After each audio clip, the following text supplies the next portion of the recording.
আলোচনাৰ এক নতুন বিষয়বস্তুলৈ আজি আপোনালোকৰ মাজলৈ আহিছোঁ।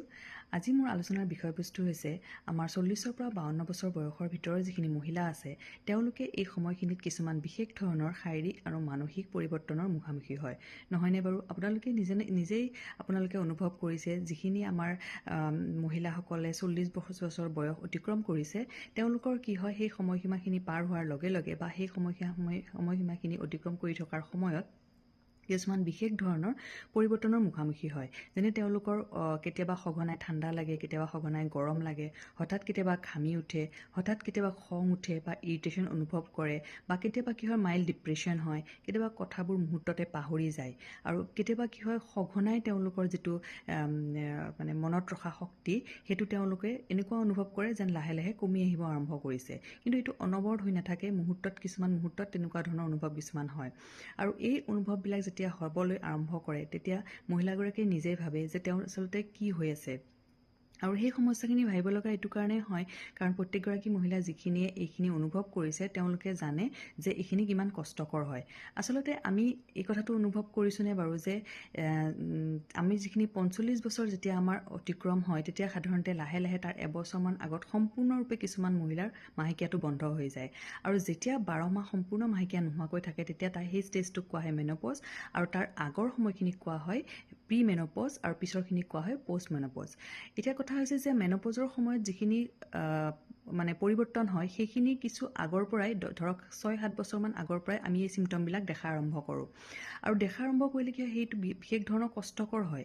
এতিয়া কথা হৈছে যে আমাৰ দেহত যিহেতু ইষ্ট্ৰজেনৰ পৰিমাণ লাহে লাহে কমি আহে 40 বছৰ বয়সৰ পৰা তেতিয়া এনেকুৱা ধৰণৰ চিমটম কিছুমান আমাৰ দেখিবলৈ আৰম্ভ হয় বা আমি অনুভৱ কৰিবলৈ আৰম্ভ কৰোঁ।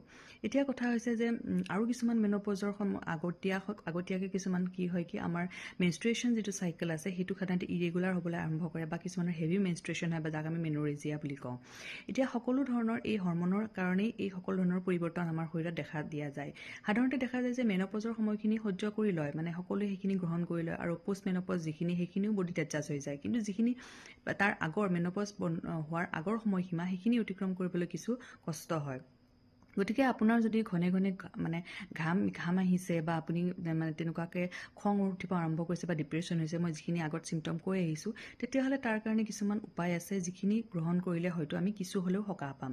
এতিয়া কথা হৈছে যেতিয়া তেনেকুৱা আমি যিবিলাক শাৰীৰিক ব্যায়াম কৰোঁ সেই ব্যায়াম কৰাটো অত্যন্ত জৰুৰী আৰু খাদ্যবস্তুৰ ভিতৰত সাধাৰণতে দেখা যায় যে যিবিলাক মহিলাই সাধাৰণতে ফ্ৰেছ ফ্ৰুটছ বা ভেজিটেবলছ মানে ফল মূল আৰু তেওঁলোকে যিবিলাক খাদ্য পাচলি বেছিকৈ গ্ৰহণ কৰে তেওঁলোকে সাধাৰণতে এই চিমটমবোৰ সহ্য কৰি থকাত তেওঁলোকৰ অলপ সুবিধা হয় বেলেগ মহিলাতকৈ। আৰু যিবিলাক মহিলাই সাধাৰণতে বাহিৰৰ প্ৰচেছ ফুডবিলাক বেছি গ্ৰহণ কৰে, ৰেডমিট গ্ৰহণ কৰে বা এনেকুৱা ধৰণৰ বেলেগ কিছুমান পানীয় গ্ৰহণ কৰে তেতিয়া কি হয় এই চিমটমবিলাক তেওঁলোকৰ কোপ আপ কৰাত বা সহ্য কৰি লোৱাত তেওঁলোকৰ কিছু অসুবিধাৰ সন্মুখীন হয়। এতিয়া কথা হ'ল যিবিলাক মহিলাৰ গৰম, যিখিনি হট ফ্লাছ বুলি কয়, যিবিলাক মহিলাৰ অতিকে বেছি গৰম লাগে তেনেকুৱা মহিলাবিলাকে সাধাৰণতে কি হয় বতৰৰ ফল যেনেকৈ তিয়ঁহ, তৰমুজ আজি তেনেকুৱা ধৰণৰ খাদ্য গ্ৰহণ কৰিব লাগে বা তেওঁলোকে মৰ্ণিং টাইমত যিখিনি ৰাতিপুৱা সময়ত তেওঁলোকে কোকোনাট অইলেৰে শৰীৰৰ মাছাজ কৰিব পাৰে। এনেকুৱা ধৰণৰ মাছাজ কিছুমান কৰিলেও বহুতখিনি আৰাম পোৱা যায়। আৰু যিবিলাক মহিলাৰ সাধাৰণতে হতাশা, উত্তেজনা বা ডিপ্ৰেশ্যন তেনেকুৱা ধৰণৰ ভাৱ আহে তেওঁলোকৰো খাদ্যবস্তুৰ পৰিৱৰ্তনৰ লগে লগে তেওঁলোকে দেহত এলমণ্ড অইলৰ মাছাজ কৰিব পাৰে আৰু তেনেকুৱা ধৰণৰ কিছুমান খাদ্যবস্তু যিবিলাক খাদ্যবস্তু খালে তেওঁলোকৰ এই এনজাইটিখিনি কমি যায়। ধৰক আপোনাৰ গৰম বস্তু কিছুমান তেওঁলোকে খাব পাৰে। গৰম আহাৰ গ্ৰহণ কৰিলে আমাৰ আয়ুৰ্বেদিকৰ কনচেপ্টৰ মতে যিহেতু এই সময়খিনিত আমাৰ যিটো আয়ুৰ্বেদিকৰ ফিজিঅ'লজি তাৰ মতে ত্ৰিদোষৰ যিটো ইমবেলেঞ্চ হয় সেই ইমবেলেঞ্চৰ ওপৰত ভিত্তি কৰি আমি লক্ষণভিত্তিক এই চিকিৎসাবিলাক আগবঢ়াওঁ।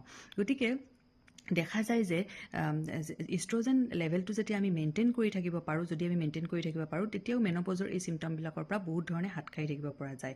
গতিকে আমি এই ক্ষেত্ৰত নিজে সচেতন হ'ব লাগিব। আৰু এইটো কথাক মেন'পজ এনেকুৱা যে কিছুমানে এই চিমটমবিলাক নিজে অনুভৱ কৰি থাকে আৰু ক'বলৈ দিগদাৰ পায়, কিন্তু আমি আচলতে আমাৰ লগৰ সমনীয়াই হওক বা আমাৰ ডক্টৰৰ ওচৰতে হওক আমি ওচৰত আহিব লাগে আৰু আহি সমস্যাখিনি ডিছকাছ কৰিব লাগে। কিছুমানে হয়তো এই সমস্যাখিনি এনেকুৱা নহয় যে সকলোৱে ট্ৰিটমেণ্ট ল'ব লাগে, সকলোৱে ট্ৰিটমেণ্ট নল'লেও হ'ব। যিবিলাকে সহ্য কৰিব পাৰে, এই চিমটমখিনি অভাৰকাম কৰিব পাৰে, নিজৰ ডায়েট আৰু লাইফষ্টাইলৰ জৰিয়তে কিছুমানে অভাৰকাম কৰি লয়, কিন্তু কিছুমানে অভাৰকাম কৰিব নোৱাৰে। এইটোক লৈ সহ্য কৰি এইটোক লৈ ভুগি থাকিব লাগে।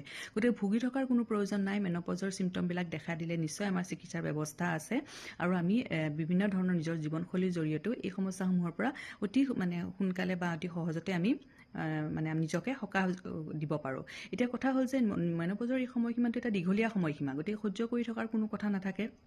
নিজে আগবাঢ়ি নিজে চিকিৎসাৰ ব্যৱস্থা কৰিলে বা খুলি কথাখিনি আলোচনা কৰিলে বহুতো সমস্যাৰ মানে এইবিলাক সমস্যাৰ পৰা সমাধান পোৱা যাব। গতিকে মই মেন'পজৰ ওপৰত এইখিনিয়ে কথা আৰম্ভ ক'লোঁ আৰু এইখিনি কৈ মই মোৰ আজি ভিডিঅ'টো সমাপ্ত কৰিলোঁ। Thank U.